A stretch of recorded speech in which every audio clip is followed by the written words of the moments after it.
Sa totoo lang, pinupuruhan nila ngayon si Leandro Leviste, si Kong, dahil sa sunod-sunod niyang expose tungkol sa kakurakutan sa mga Department of Public Works projects. Kung maalala nyo, unang-unang nagsalita itong si Congressman Leviste kasi sabi niya yung kanyang district engineer inuperan siya ng 5 to 10% na yan talaga yung SOP na tinatawag sa mga kongresista.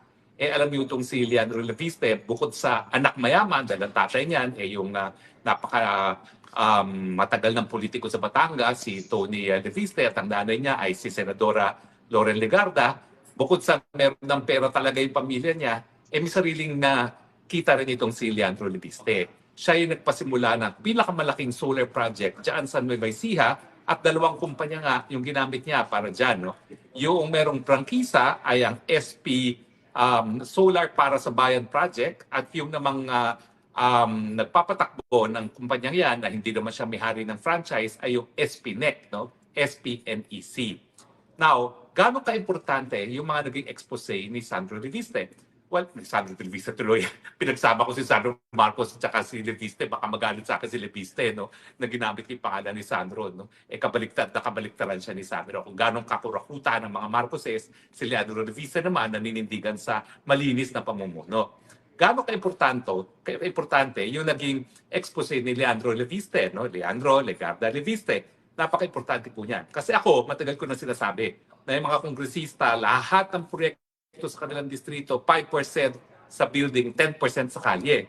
Pero ako, wala akong personal knowledge. Bakit? Kasi nung ako'y naging kongresista, ako'y party list. Wala akong kontroladong district engineer.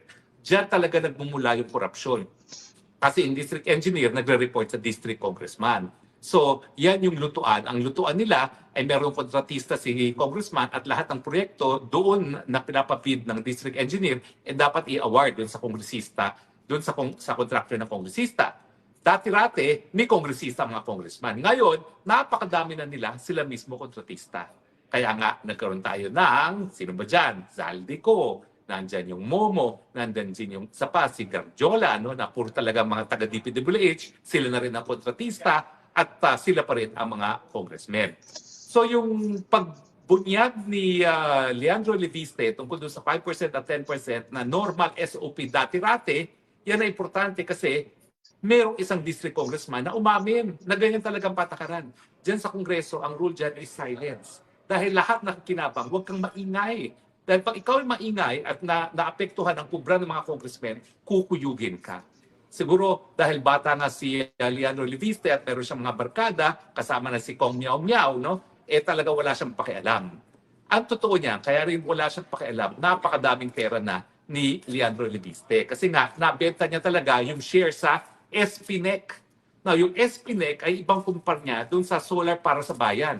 Yung Solar para sa Bayan, yun yung merong prangkisa na sinasabi ni Boying Remulla na hindi po pwedeng ilipat ang pag-aari na walang consent ng Kongreso. Meron pang paglilipat sa shares of stock ng yung solar project para sa bayan sa ibang nagmamay-ari na walang consent ng Kongreso, wala. Kasi hindi yun ang binibentang shares ni Leandro. Ang binibentang shares to the tune of 20 billion ay dito sa SPNEC. Okay? Yung SPNEC, ibang korporasyon yan. Wala yung prangkisa. So hindi yan covered doon sa provision ng prangkisa ng solar project para sa bayan na kinakailangan merong consent ng Kongreso. Now, bakit ko sinasabing pinumpuruhan? Kasi nga, bukod pa dun sa in-expose ni Sandro Leviste, ngayon na naman ako, Sandro Leviste na naman ako, patawarin mo ako, Leandro, ha? Patawarin mo ako, yung ginagamit ko, pangalan ni Sandro, na nako-confuse ko, pasensya na, tumatanda. Okay, yung isa corrupt, yung isa hindi corrupt. Hindi ko sinabi kung sino-sino, di ba? Bahala na kayo mag-conclude kung sino yung corrupt at sino yung hindi corrupt. But anyway, alam naman natin na Sandro Marcos ay 51 billion ang kanyang proyekto, no, dyan sa kanyang distrito at hindi naman yan sa 3 taon. Pinupulaan nila yung 54 billion ni Congressman Pulong Duterte. Hindi naman nila naisip na yung 54 billion, 6 na taon yan.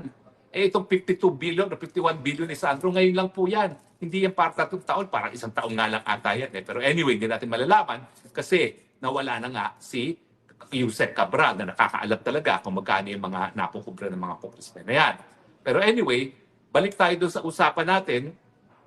Pinenta kasi nga ni Leandro Leviste yung halos lahat na ng shares niya dun sa SPNEC. At ito naman yung nagpapatakbo ng solar. Pero yung may-ari ng prangkisa ay yung solar project para sa bayan. SPBEC ang pangalan. Iba.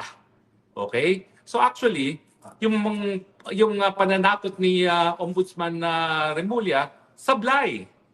Sablay. Bakit? Kasi hindi nagkaroon ng paglabag doon sa provision ng solar project para sa bayan na kinakailangan magbigay ng pagpayag ng Kongreso sa pagbenta ng shares kasi wala namang binentang shares si Leandro Leviste doon sa solar project para sa bayan.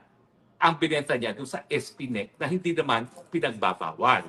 Ngayon, sasabihin nyo, well, that is circumventing the laws. So be it. Pero yan po ay legal avoidance ang tawag dyan. Hindi linabag ang provision ng prangkisa kasi walang bentahan doon sa shares of stock ng solar project para sa bayan, ang binenta ay SPNEC. Pero bukod dun sa sinasabi ko nga na in-expose ni Leandro Leviste yung SOP na 5% at 10% na sinabi ngayon ni Benji Magalong, hindi na po 5 at 10%. Umaabot na ng 70%, wala na napupunta sa project, lahat napupunta na sa bulsa ng mga senatong. Hindi lang yan senatong at congressman, pati Malacanang, dahil sabi ni Zaldico, 100 billion na naging insertion ng ating bangag na presidente sa 2025 budget at another 100 billion dito sa 2026. Ang pinagtutuhanan ni Zaldico, siya nag-deliver ng 25%, 25 billion sa palasyo para sa 2025. Hindi ko ngayon alam na wala na si Zaldico kung sino magdi-deliver ng 25 billion para sa taong ito. Pero kaya galit na galit ngayon ang mga corrupt kay Leandro Leviste, hindi lang doon sa expose niya na 5 to 10% na dinimanda niya ha. So hindi ito laway-laway lang. Talagang nag-file ng demanda si Leandro Leviste laban doon sa district engineer ng Batangas. No? Pero galit na galit sila dahil dito sa Cabral Files. Dahil nga, sinasabi nila, sapilitin daw kinuha ni ni Leandro Leviste yung Cabral Files. Ano ibig sabihin nyo? Kapag sinabi mo na sapilitan mong kinuha yan, ibig sabihin, totoo yung files. Una-una. Pangalawa, nagsalita na yung abogado ng nasirang Yusek Cabral. Sinasabi talaga ng abogada na meron talagang Cabral Files. Ang hindi lang niya alam dahil hindi pa niya nakikita kung anong hawak ni Congressman Leandro Leviste kung kapareho nga ito ng Cabral Files na hawak nila. Pero kung walang kaduda-duda, hindi yan nagkakaiba. Bakit? Well, alam niyo naman. Nanay niya si Loren Legarda. Si Loren, sinasabi naman ni Leandro Leviste, pati si Loren ay merong mga insertions. So tanggap na po natin yan. Alam nyo, tanggapin nyo na, walang malinis na senatong at congressman. Lahat sila kumita. Pati Ping Lacson. Ping Lacson, kumare, wala siyang insertion, pero meron niya mga project na pinapasok, biglaan din. So lahat po sila. Si Risa Antoberos, number 1 nagmamalinis. 3 billion ang insertion. Kaya lang ang tawag niya amendment. Buti na lang, nagsalita yung kakampi niya na si Franklin Drilon na walang pagkakaiba ang amendment sa insertion. Pareho lang yan.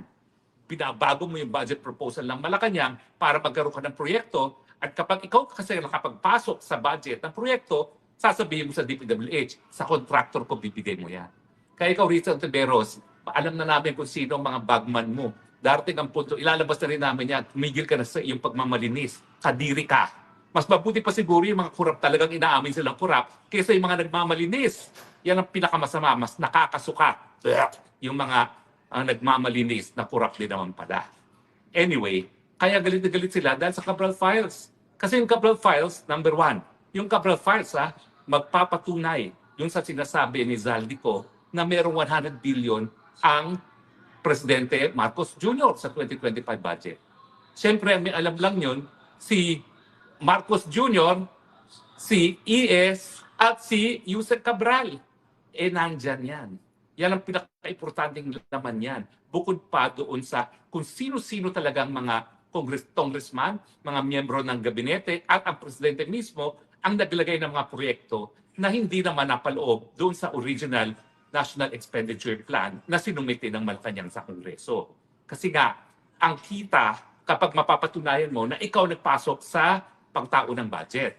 Sa katunayan, pag yan ay nasa NEP at wala namang kinalaman ng congressman, wala silang kita. Pero chances are, maski pa dun sa pagpapagawa pa lang ng NEP, alam na ni Cabral kung sinong proponent. At dahil alam na niya yung proponent, alam na niya kung saan pupunta yung SOP. Diba? Yung kurakot. Kaya galit na galit sila dyan sa Cabral Files na yan. Kasi yan ay well-documented kung sino talaga mga nag-propose ng project at sino talaga mga kumita dyan sa mga proyekto na yan. Buti sana kung talaga may proyekto, pero napakadaming mga ghost projects. Mantakin ninyo, hindi pa sapat sa kanila na 70% na kinukurapot.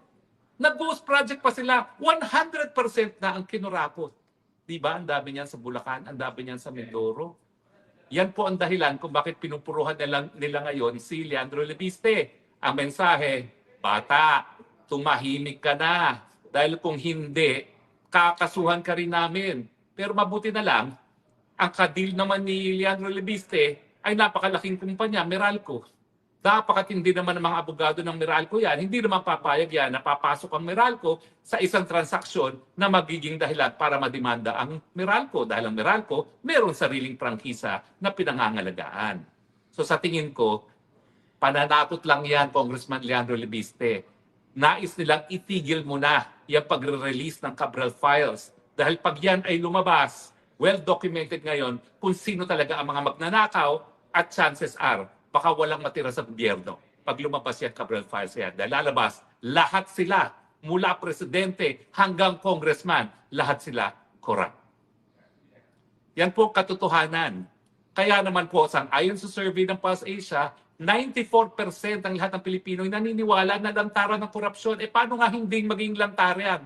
Yang Cabral Files na yan magpapatunay. Hindi lang 94%, 100% siguro. O sabihin na lang natin merong 1% na malinis. Kasama na doon si Leandro Lebiste at saka si Kong Miao Miao Braganza.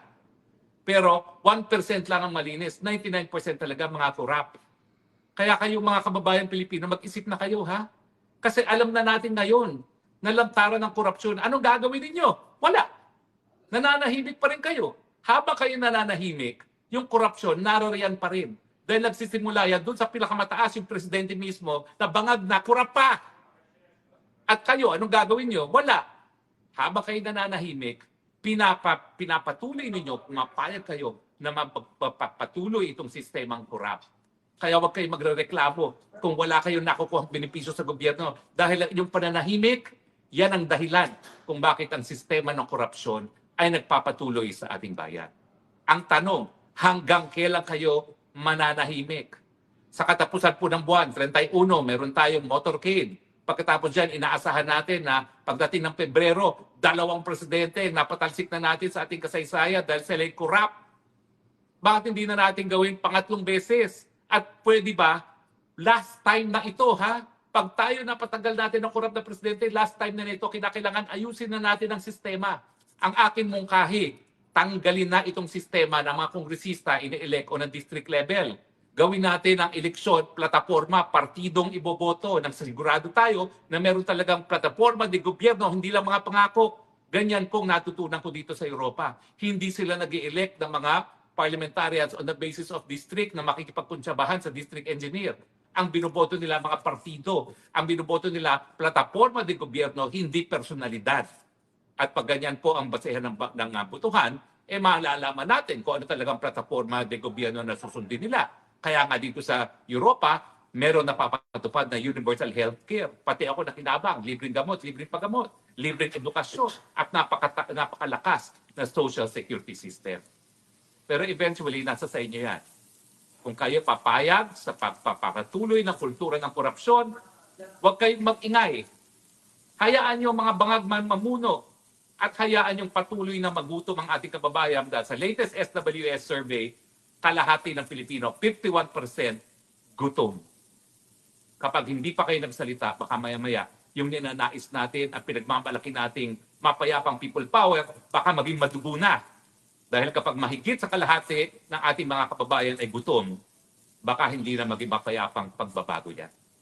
Pilipinas, gumalaw na po tayo, gumising na po tayo, habang meron pang panahon, tama na po, sobra na po.